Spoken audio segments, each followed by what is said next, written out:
Hello and welcome to the Lessons of Antichamber. Please note that as with any video about a puzzle game, this will contain spoilers and take away much of the interest of the game if watched before playing through it.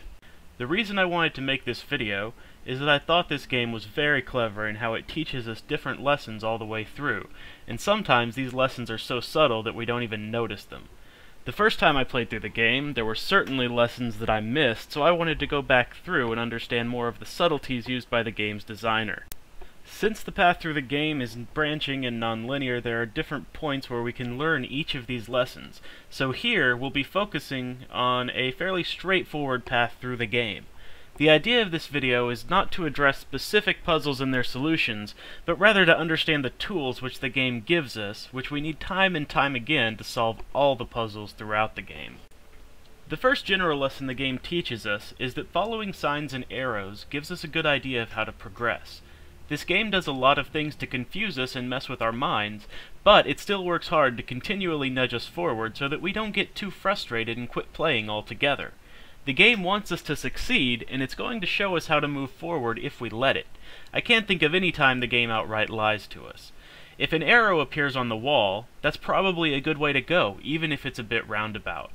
Even the names of the rooms back in the Antichamber do a lot to give us hints about how to solve the puzzles in each room if we get stuck there. Now, what I'm going to call the first specific lesson the game teaches us is that we have floors that can appear when we walk on them, but disappear when we jump on them. The sign in this room initially said jump, and we jumped and no floor appeared. If we walk, now that the sign says walk, it shows us that there's a floor there. But if we jump, it disappears. So we've learned how this kind of appearing, disappearing surface works, is that if we walk, it appears, if we jump, it disappears. And furthermore, the level below this shows us an extra lesson, in that there's an appearing, disappearing floor with a blockade in the middle of it. That way, as we walk across, it blocks our progress, and it tries to trick us into jumping over this little wall. If we do, the floor disappears below us and we'll fall. So this reinforces the lesson that we just learned. Next, we're going to learn about how pathways in this game are non-linear and can change depending on how we get where we're going. In this puzzle, we go up and down these red and blue stairs and always end up back in the same place. It's only when we turn around that we see where we just came from has changed, and now we have this impossible, too many cornered area that we go around and come to this red laser. This is generally going to be the first time that we've come across a red laser, and it gives us an opportunity in a very small area to figure out how it works. We break this first red laser, the door opens. We run through it again, nothing happens. So this laser acts like a switch. Once we go through it and activate it, it's done its thing. So it's like we flip the door open and we flip the door closed. Breaking the same laser doesn't reverse the process. And then we just have to hit escape to get back to the antechamber and start somewhere else. Coming up to this next intersection, we encounter what I imagine is a very difficult thing from the game designer's perspective. The player can go one way or the other, and they really don't have any control on that since they've given us an open world to explore. So if we go down to this dead-end hallway, we're going to see that the final wall just disappears as we walk up to it. So this teaches us a lesson that there are some surfaces that as you approach them, they disappear. If we'd chosen to go the other way, we get to learn the same lesson at this floor. So the floor disappears as we walk next to it, and we still learn that there are different surfaces that vanish as we approach them. I think this is very clever that the designer made sure we learn this lesson regardless of which way we choose to go. Even further, there's an invisible stairway. If we jump down, we can see there's another invisible wall to further reinforce this. Now we have several different choices of which way to go from here. We're going to take an arbitrary one that I think is a reasonable way to progress. It involves solving a puzzle of walking backwards through a door, which is pretty simple. No real lesson required there. And we're going to end up in this room that has the first of these windows. The window has kind of a lattice flower structure inside of it, and we always see something different through the window. So through the blue window here, we see a hallway that's not actually there in the red room. If we go around to the green side, we see that it looks like the same hallway, but if we look closely, the picture back in the distance changes, so we know we're actually looking at a different room through this green window. Now the trick to these is if you walk up close to them to where they completely fill the borders of the screen, you'll be transported into that room looking at the window from its perspective. So we move close to the blue window, we end up in the blue room. Now we see the exit to this room, but the red exit's gone. Same thing with the green. We move up to the green window, it takes us into the green room. And another thing we begin to see here is these rooms are colored blue, green, red. Those all are going to have a meaning throughout the game as far as when we should be attempting certain puzzles. We haven't yet seen any of the guns, but once we start to get an idea of the colors, we'll see that they are also blue, green, yellow, and red. So the wall colorings and the block colorings throughout the game match those and just give us a hint as to where we should be working since we're able to go so many different places. The next major lesson that the game teaches us is in this room called Rings in the Darkness. And it's called that, spoiler alert, because there's rings in the darkness. As we walk through, we see these rings on the wall, and as we take each turn, they become slightly dimmer until we get to where they're completely black and we can't see the way forward. So at this point, we have no choice but to turn around and go back the other way. At this point, we see that there's a ring in the darkness different from the ones we were looking at. There's these circles on the wall, and if we look at them, they would lead us in the right direction if we back down the hallway while facing them, instead of facing forward as we did the first time. So the game's teaching us here that when we see a ring on the wall, we should be backing away from it. In this case, it's going to take us back to somewhere we've already been and show us a new secret way to get through. But this is a handy trick that they're going to use throughout the game in a number of different puzzles, sometimes where it's a little less obvious, so it's important that they really drill this in and make sure we get it here and have another chance to back away from these circles. When we get to the end, we see, suspiciously, there's a circle at the end of this hallway. We could go through this door, trip that laser that we don't know what it does, but instead we'll back away from the circle as we've just learned. And we see a window. We've already learned how to use the windows, so we walk up close to it, and now we're able to get the blue gun. So the game just reinforced our learning about the circles by giving us a nice new toy. Now here we're going to see there's green lasers. Those are different than the red ones. It teaches us how, by walking into and walking out of them, the door will only stay open while we block the lasers. And here on the wall, it's going to teach us how to use the blue gun. So we can right-click to pick up a block, and left-click to place a block. We can use that block to cover a green laser, and that will hold a green door open, just like if we stood in the laser ourselves. There's going to be some reinforcement of this, a bunch of little green lasers to open doors and close them, a bunch of opportunities to pick up and place blocks. We also learn here that we can pick up multiple blocks and hold more than one in the gun at a time. So we can store blocks for later use and collect several of them at once. Going into this next room, we see that there is an opportunity to get over this wall using blocks, and we learn we can use the blocks as a platform. The game was clever in that there was already a block on that wall to show us that before we actually had to do it ourselves. Next we come up to this little box that has both a green and a blue laser. We've seen green lasers but not blue ones. So while the green laser opens a door, the blue laser is going to close a door when we block it. So if we block that box, we are opening the green doors and closing the blue one at the same time. It's pretty clever how it shows us the difference there, as that color scheme is going to be repeated throughout the game with blue doors and green doors, and it helps you understand whether you're trying to cover or uncover them. The differences in the red, green, and blue lasers is something I didn't initially pick up on when I played through the game, and I wanted to come back and understand where it was that we were supposed to learn that, and this puzzle really just exemplified to me that you get to see both of them acting at the same time, the green and blue. And then right after that, we get to see the red lasers again as they open a door and then close a door. And then we're going to get to see even another example of the red lasers.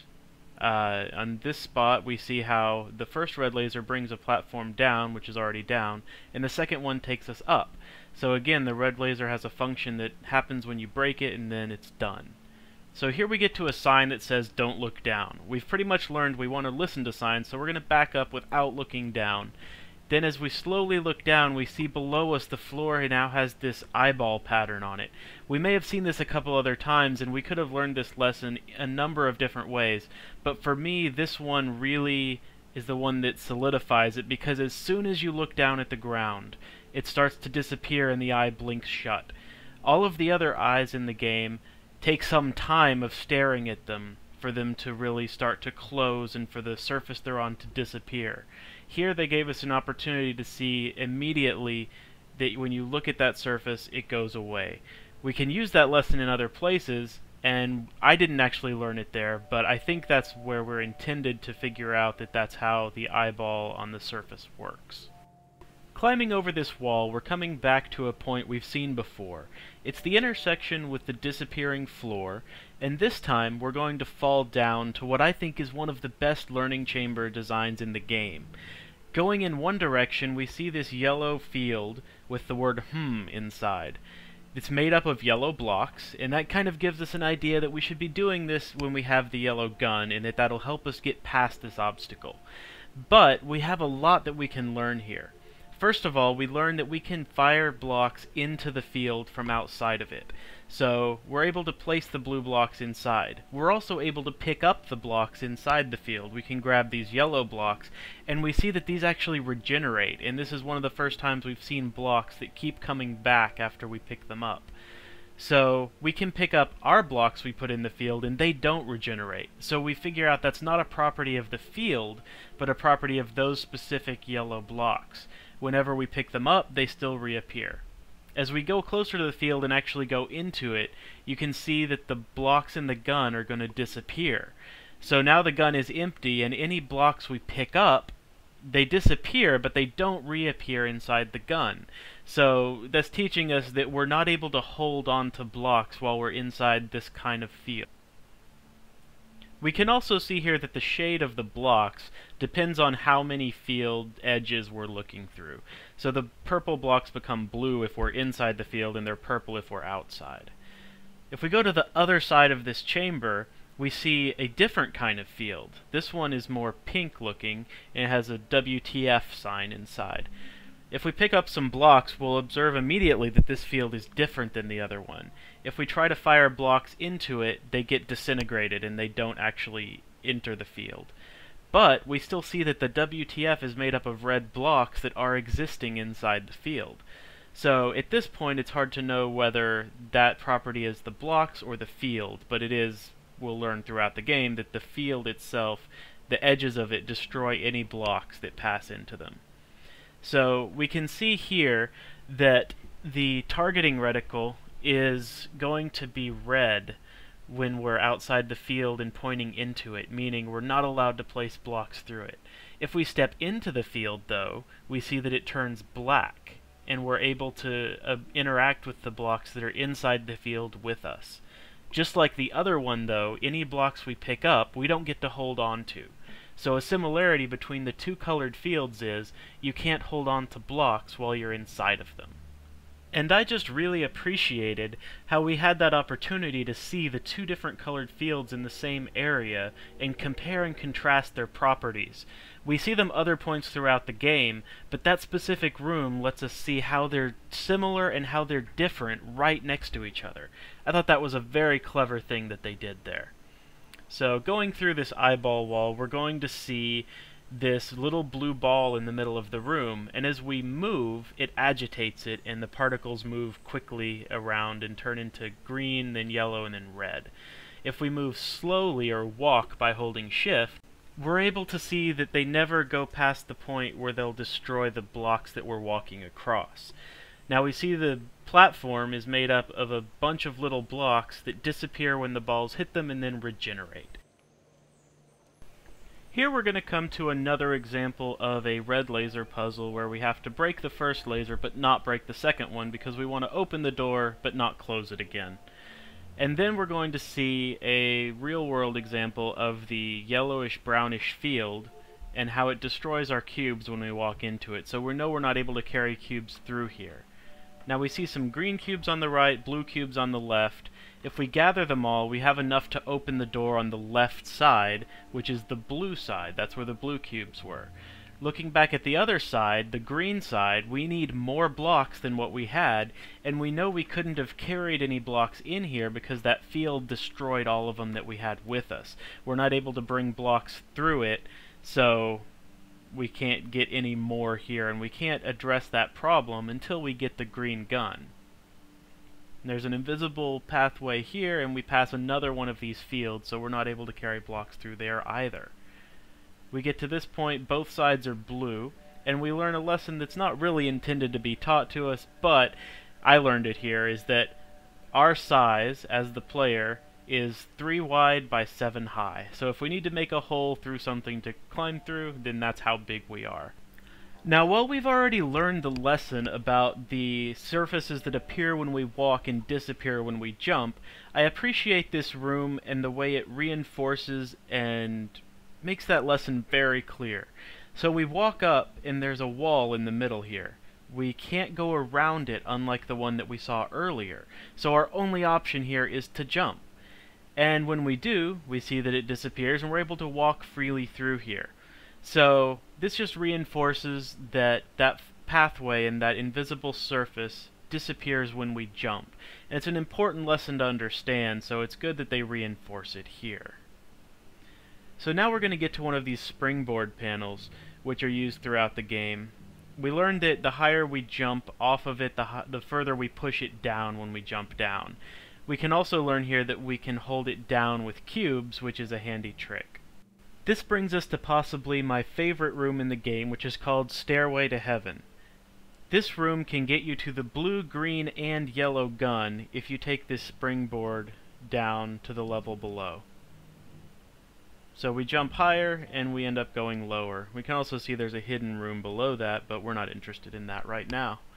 So we're going to go through yet another one of these fields that destroys cubes, or maybe not. In this one, there's enough ceiling space above the partitions that we can actually fire the cubes over them and then pick them up on the other side. So this is a pretty tricky thing that teaches you, even though you understand and know about something, maybe there's still something more to it, which is a very cool thing. So we push this box back and it lowers this platform, so they're just connected mechanically. When you move one, the other one moves. We see this black light that we follow throughout the game, and we kind of chase around and shows us where to go. And now if we remove the block, we can go up this pathway here and get up to where the green gun is. But if we miss the jump, then we have to go through a roundabout puzzle or make our own alternate way up by putting blocks under us. So, going through this next section, all we're doing is operating the doors with the green lasers again. So we cover the lasers, the doors open, and the only trick here is that if you get here a different way, you're not going to have enough blocks at the end. You're going to get to this final door and only have one block to place at the top here. Since we went and snuck some more blocks through that Stairway to Heaven path, we're actually able to have enough blocks to get to the green gun. But while we're here, I'd like to talk about something else I thought was very clever. So we're able to see the blue, green, yellow, and red gun, all of them before we normally are going to have access to them. So the game expects us to get here and have no more cubes and just tantalize us with this gun and say, here it is, come get it, but we can't quite get there. That gives us a couple of things.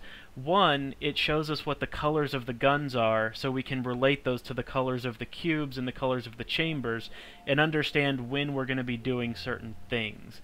The other is, it keeps us going. It teases us and lets us know that it's there. So, we get the green gun because we were smart enough to bring extra cubes with us, and because we already know how the game works. And now we come to what I think is the hardest lesson to learn in the whole game. It took me far longer than I think it was intended to really understand the properties of this green gun. So we learned the blue gun can pick up cubes and place cubes. The green gun, we're able to hold down the left or right mouse button, and when we hold down the right mouse button, instead of picking up a single cube, the gun puts out a beam that will continually pick up any cubes it runs over. Also, it's teaching us this lesson at this doorway, and the idea is you're supposed to learn what we're seeing here is that if you go from the end of a shape, you're able to absorb the whole thing and get all the blocks. If you don't, and you delete something in the middle of the shape and leave kind of a hanging side to it and split the shape into two, the game is going to erase whatever the shorter side of that shape was. If we draw just a line on the wall, we can see if we delete the middle of it, everything's going to disappear because both sides were the short side. But if we delete near one end, it'll only take off that end and leave the rest intact. And if we go from the end, we can absorb the whole thing. So we were supposed to learn that lesson, it's I guess the fuse lesson because they call it a fuse throughout, from that doorway. I really think this is clever here. If we didn't learn the lesson, then we don't have many blocks and all we can do is go through that exit. We get back to the exact same starting point so that we're able to learn how to pick up more cubes from this doorway. So they kind of tried to make sure we'd have to cycle back through here until we really understood the lesson and could pick up enough blocks to go forward. But honestly, I never paid attention to how many blocks go into the gun to see that when we absorb the middle of the shape, we're not actually getting all of the blocks. So it's a difficult lesson to teach. I think they could have addressed it a little better if they did something like they did with the run walks or the jump walk sign at the start of the game. So with that one, the first time we jumped to learn that we were supposed to jump down, the second time it changed what the sign was and it said walk. That way we were able to understand that we were supposed to walk over that surface and learn something new. Here I think they could have done something similar. They could have shown us to point at the middle of that shape first, so that it would disintegrate the whole thing and we'd only get a couple of blocks. Then when we came back and cycled through again, it could have showed us to absorb at the edge and maybe had a line showing us to absorb it, you know, more slowly so that we'd get all of the blocks out of it instead of just getting a few. So it's a difficult thing to teach. I admire the design of it, how they tried to do that going back through it, because it's such a difficult lesson to learn. I also like this room, how they taught us the drawing lesson, how we can draw in these grooves. There's several opportunities to do that in here, and it really just cements that you can use the green gun, hold down the left mouse button, and draw paths of blocks. Now here once again we're going to see an arrow on the floor which points towards the green side as opposed to the blue side, and now that we have the green gun, of course we're going to go that way. And we're going to encounter a puzzle that teaches a lesson that I'm actually not sure what we were supposed to learn, but what I got from it is, if you delete a series of regenerating blocks, they each have a time delay until they reappear. So if you delete a string of blocks, they're going to regenerate in that same order after a given delay. So in this particular puzzle, we have two sets of green loops. And we can see they go all the way around. There's a top loop and a bottom loop. And you can see that it kind of tries to chase its tail as we delete a series of blocks and they regenerate around the loop.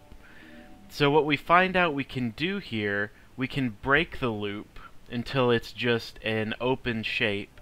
And then if we delete part of it, it's going to try to delete the shorter half. But as it does that, it's chasing its tail and trying to delete as it's regenerating at the other end.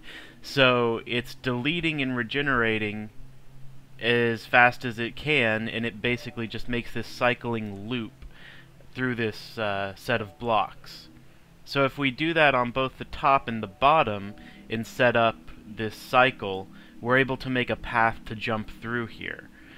And I'm not positive that's the solution to this puzzle, but I think it is, and it's an interesting lesson to have learned here either way. And this is an interesting combination of two different things that we've already learned. We've learned about regenerating blocks, and we've learned about the fuse rule, how with the green blocks, if we delete part of it, the shorter part of the shape will be destroyed. So it's an interesting combination of things here. Now the next puzzle, we're going to learn another very important property of the green gun. We can draw around the edges of this shape by filling in the outer side, and it's going to fill in any blocks within a closed shape. So this is an important lesson, and I think this is the puzzle that really teaches that one. There's another similar puzzle where we can draw a shape around a channel like this, and it fills in the interior of it with the green gun. But either way, that's an important lesson for us because we figure out that we can draw shapes and we can get extra blocks that way. So with the green gun, we can now proliferate blocks. If we have at least 8 of them so that we can form a box, we can make more. And we come back to this puzzle we were at earlier where we couldn't get through the green side of it. If we pick up the 8 blocks that they give us and make a box out of them, we get a 9th block. If we do that a few more times, then we get enough blocks to fill in the 2 sides of this puzzle and get past this green door. So this is reusing the lesson that we just learned. And here we get to see the yellow gun slightly before we get it, again to tantalize us and let us see what's coming up. We see an invisible wall with a pink cube puzzle in there.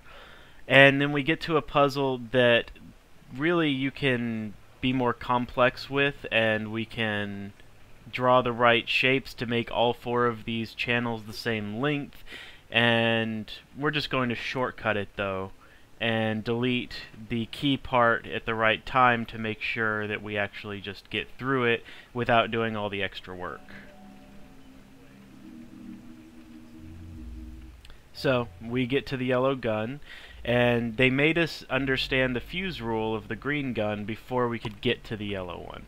And I think that's a good thing. Whichever path we took, we'd have to understand that rule. And now we learn to use the yellow gun. It says if we hold the middle mouse button, we now get this little shape if we're pointing at a block, this little pulsating circle. And if we drag, we're able to move the blocks to a different place. So the yellow blocks regenerate too quickly for us to delete them and run through. We have to move them, and we see that even though they are regenerating blocks, they now regenerate in their new location. So the block regenerates, but it doesn't go back to its initial point that was in our way. We also are going to see that that allows us to get through some puzzles that we haven't been able to previously. In this case, we're able to take blocks and drag them behind glass, whereas we couldn't draw behind glass with the green gun.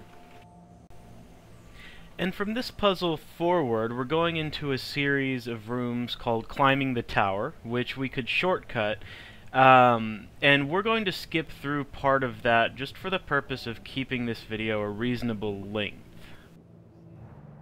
There are just a couple of interesting things that we have the opportunity to learn during this Climbing the Tower. The first is we run into this yellow solid wall that we have to drag out of the way because it's made up of regenerating blocks. And we're almost certain to learn here, because there's so many blocks in that wall, that if we pull from 2 different sides, that it's always going to take blocks from the longest path. So it's kind of the reverse of the fuse rule with the green gun, to where if we pull yellow blocks, it's going to grab from the longest path away and subtract from there. So if we try to drag some blocks from the top and then from the bottom, we're just going back and forth, and we're not actually taking away from the mass in the middle, which is blocking the door. Second, we get to a puzzle that shows us we can separate regenerating blocks from each other if we delete them and then move the rest before the one has a chance to regenerate. So we can block one of the lasers, delete the block, and then move the others out of the way before the one comes back. And that's the only way we can solve this puzzle, where we need to cover 4 lasers at the 4 different sides. We'll need this skill again several different times, so I thought it was worth noting here. The third thing that we have to do to get through the Climbing the Tower sequence is to pull yellow blocks through this field that we can't hold blocks in. So we can drag the blocks through to get them to the other side, even though we can't hold them in the gun while we're inside the field. And the final thing I wanted to cover in this Climbing the Tower sequence is using the yellow gun as an elevator. There's several times before this that we could have figured this out, but I like this particular point because you're stuck inside of this field where you can't hold blocks, and your only option is to move the yellow blocks with the gun. So we find here that if we stand on top of the yellow blocks and move them up to the top of this long shaft that we've fallen down, they'll carry us all the way up like an elevator. And I thought it was clever how they put us in an environment where we had really no other choice but to use the middle mouse button property of moving blocks with the yellow gun to get out of that situation. And our reward for completing the climbing the tower sequence is the red gun. At long last we have the final gun and we learn the two properties that it has. We can hold the middle mouse button and right mouse button and we can absorb a large group of blocks all into the gun at once. We can also hold down the middle mouse button and press the left mouse button in order to fill an area with blocks. This is a much easier way of replicating blocks, and it would make all of the puzzles that we've done up until now so much easier, but they don't give it to us until the very end. We won't go through the entire escape sequence here for the sake of time, but it's just great the way the game requires us to demonstrate that we've understood all of the lessons taught throughout in order to complete it. The final sequence is the main thing that got me thinking about what we learned through this game and how it was being taught to us. The designer had to take into account all of the various branching paths the player could follow through the game and make sure that we would have opportunities to learn all these lessons regardless of the path taken. The path that any given player takes through the game will likely be different than the one anyone else takes the first time they play. There are points at which the game rewards us by letting us take shortcuts if we learned lessons early, but if we didn't, there are roundabout paths which retrain and reinforce the lessons to make sure we can keep progressing. It's a very complex and elegant game design, and I think it's one of the best puzzle games ever created. Thanks very much for watching. I certainly hope you've enjoyed it.